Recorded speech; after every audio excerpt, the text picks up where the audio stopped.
عزیز بہنوں، السلام علیکم ورحمۃ اللہ وبرکاتہ۔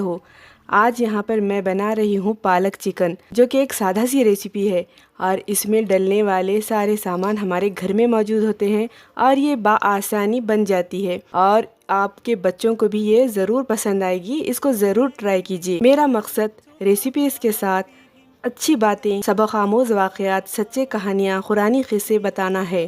میں کوکنگ کرتے وقت ہمیشہ درس قرآن سنا کرتی تھی، کوئی اچھی تقاریر سنا کرتی تھی، تو پھر میرے ذہن میں خیال آیا کیوں نہ میں کوکنگ کے ساتھ ساتھ قرآنی قصے، سبق آموز واقعات، حدیث وغیرہ مجھے جو کچھ معلومات ہے وہ میں آپ لوگوں کے ساتھ شیئر کروں، تو اس لیے میں یہ طریقہ اپنائی ہوں۔ تو آپ ریسیپیز کے ساتھ ساتھ یہ واقعات کو بھی سنتے جائیے، اور یہ واقعات بالکل سچے واقعات ہیں، اس میں جھوٹ بالکل نہیں ہے۔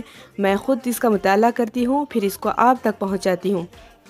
تو چلیے ریسیپیز کے ساتھ ساتھ ہم آج کا ایک خوبصورت سچا واقعہ سنیں گے۔ علوی خاندان کی عورت کا سچا واقعہ ہے۔ علویہ خاندان جو کہ حضرت علی کے خاندان سے تعلق رکھتا ہے۔ علوی خاندان کا ایک شخص تھا جو عرب کے شہر بلغ میں رہتا تھا۔ اس کی ایک بیوی اور 2 بیٹیاں تھیں۔ اللہ تعالیٰ نے انہیں ہر قسم کی نعمت سے نوازا تھا، مگر اس شخص کا جلد انتقال ہو گیا، جس کی وجہ سے اس کی بیوی اور بچیوں پر فقیری اور تنگ دستی کا سایہ آ گیا۔ چنانچہ وہ بیوہ علویہ عورت اپنی دونوں بیٹیوں کو لے کر دوسرے شہر چلے جانے کا فیصلہ کیا، کیونکہ اس کو وہاں پر لوگوں کے طعنوں اور ظلم کا سامنا کرنا پڑ رہا تھا۔ جب وہ اپنے شہر سے نکلی تو اسے سخت سردی کا موسم کا سامنا کرنا پڑا۔ جیسے ہی وہ نئے شہر میں داخل ہوئی تو اپنے بیٹیوں کو ایک غیر آباد مسجد میں بٹھایا تاکہ اپنے اور بچیوں کے لیے کچھ کھانے کا انتظام کر سکے۔ جب وہ بچیوں کو بٹھا کر باہر نکلی تو اس نے 2 جماعتوں کو دیکھا۔ ایک جماعت مسلمان کی تھی جس کا امیر شیخ البلاد تھا، اور دوسری جماعت مجوسیوں کی تھی۔ اب اس عورت نے اس مسلمان جماعت کے پاس جانے کا فیصلہ کیا اور مسلمان کے شیخ کے پاس گئی اور اپنا سارا حال سنایا اور کہا کہ میں علویہ اور شریف خاندان کی عورت ہوں اور میرے ساتھ 2 یتیم لڑکیاں ہیں جن کو میں غیر آباد مسجد میں بٹھا کر آئی ہوں۔ بس آپ مجھے آج کی رات کا کھانا دیں تاکہ ہم اپنی بھوک مٹا سکیں۔ مسلمان شیخ نے کہا تو کوئی تم گواہ لے کر آؤ کہ تم واقعی علویہ خاندان کی عورت ہو۔ وہ عورت نے کہا کہ میں ایک اجنبی عورت ہوں، میرے لیے شہر اجنبی ہے، میں کسی کو نہیں جانتی، نہ مجھے کوئی جانتا ہے، میں گواہ کہاں سے لاؤں؟ یہ سن کر اس شیخ نے عورت سے اپنا منہ موڑ لیا۔ پھر وہ عورت وہاں سے مایوس ہو کر اس مجوسی کے پاس آئی اور اس کو اپنا سارا قصہ کہہ سنایا کہ میں ایک علوی شریف عورت ہوں، میرے ساتھ 2 بیٹیاں ہیں، میں آپ سے پہلے اس مسلمان شیخ کے پاس گئی تھی مگر اس نے میری مدد کرنے سے انکار کیا۔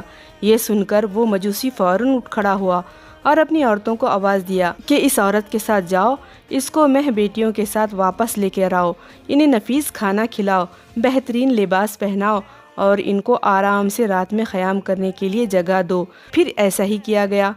پھر جب آدھی رات گزر گئی تو اس مسلمان شیخ نے ایک خواب دیکھا کہ قیامت قائم ہو گئی ہے، ہر طرف افراتفری ہے اور وہاں پر نبی کریم صلی اللہ علیہ وسلم کھڑے ہیں۔ بازو ایک ان کے بہت خوبصورت محل ہے۔ محل کیا ہے؟ سبز یاقوت کا محل جس کے کنارے یاقوت جڑے ہیں اور اس میں مرجان بھی لگے ہوئے ہیں۔ شیخ نے یہ خوبصورت محل دیکھ کر نبی کریم سے پوچھا کہ یا رسول اللہ، یہ محل کس کا ہے؟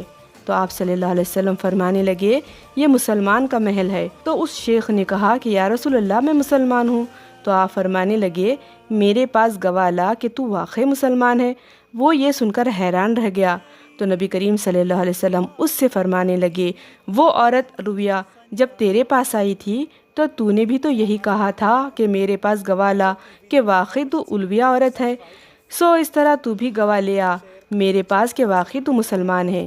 جب وہ خواب سے بیدار ہوا تو نہایت ہی غم زدہ پریشان تھا۔ بیدار ہوتے ہی دریافت کیا کہ وہ عورت کہاں ہے۔ جب معلوم ہوا کہ وہ عورت مجوسی کے پاس ہے، اس نے اپنے آدمی بھیجے اور کہا کہ اس مجوسی کو میرے پاس لاؤ۔ جب مجوسی آیا تو اس نے کہا کہ وہ عورت میں بچیوں سمیت تم سے مانگتا ہوں۔ تو اس مجوسی نے کہا کہ اب یہ کام بہت مشکل ہے، مجھے اس عورت سے بہت برکات حاصل ہو رہی ہیں۔ تو وہ شیخ نے کہا میں تمہیں اس کے عوض 10,000 دینار دوں گا۔ تو پھر اس مجوسی نے کہا کہ اب بہت مشکل ہے، میں نے بھی وہی خواب دیکھا ہے جو آپ نے دیکھا تھا، اور مجھے بتایا گیا ہے کہ یہ محل تمہارا ہے، اب میں اس محل سے دستبردار نہیں ہو سکتا۔ پھر وہ مجوسی کہنے لگا کہ اللہ کی قسم، جب تک میں اور میرے اہل و عیال تمام کے تمام اس علویہ عورت کے ہاتھ پر مسلمان نہیں ہوئے، ہم رات بھر سو نہیں سکے۔ میں نے بھی وہی خواب دیکھا تھا جو تم نے دیکھا تھا، جس طرح تم نے دیکھا تھا، اور جو تم نے خواب میں دیکھا تھا وہ میرا محل تھا۔ اور مجھے رسول کریم صلی اللہ علیہ وسلم نے فرمایا وہ عورت علویہ ہے اور اس کی لڑکیاں تیرے پاس ہیں۔ تو میں نے کہا جی حضور، وہ میرے پاس ہیں۔ تو پھر آپ فرمانے لگے یہ محل بھی تیرا ہے اور تیرے گھر والوں کا ہے، تو اور تیرے گھر والے تمام جنتی ہیں، تجھے یہ مبارک ہو محل۔ تو یہ تھا ایک سچا واقعہ۔ امید کرتی ہوں کہ یہ واقعہ آپ کو بہت پسند آیا ہوگا۔ اللہ حافظ۔